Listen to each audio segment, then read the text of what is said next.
এরকম একটা শান্তিপূর্ণ একটা অবাধ সুষ্ঠু নির্বাচন হলো। সরকার নির্বাচন কমিশনকে সর্বাত্মক সহযোগিতা দিল, এর প্রশংসাটা তো খুব কম লোকই করে। আর নির্বাচনের রেজাল্টটা কি ভালো করে দেখেছেন?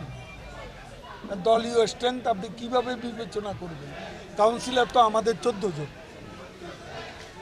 বিএনপি 7, জাতীয় পার্টি 2, 10 জন হলে স্বতন্ত্র। তাহলে আওয়ামী লীগ এখানে কম ভোট, দুর্বল একথা ভাবার তো কোনো কারণ নেই। আর democracy is the game of numbers. সেই নাম্বারের দিক থেকে কাউন্সিলর তো আমরা 1 নম্বর। এটা একটা স্থানীয় সরকার নির্বাচন। স্থানীয় সরকার নির্বাচন নিয়ে জাতীয় নির্বাচনের প্রভাব কতটুকু, এসব বিষয় নিয়ে আলোচনা সমালোচনা হতে পারে, হোক।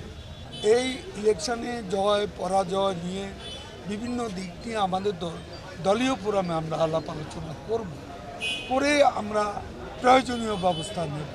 তবে আমরা খুব কনফিডেন্ট, আমরা জাতীয় নির্বাচনকে সামনে রেখে আমরা সঠিকভাবে এগিয়ে চলছি এবং জাতীয় নির্বাচনে আমরা বিজয়ী হব এবং সে লক্ষ্য নিয়ে আমরা এগিয়ে যাচ্ছি। আমাদের এখানে কনফিডেন্সের কোনো ঘাটতি নেই, আমরা ওভার কনফিডেন্ট না, তবে উই আর কনফিডেন্ট যে নেক্সট ইলেকশন ইনশাল্লাহ আমরা বিপুল ভোটে বিজয়ী হব।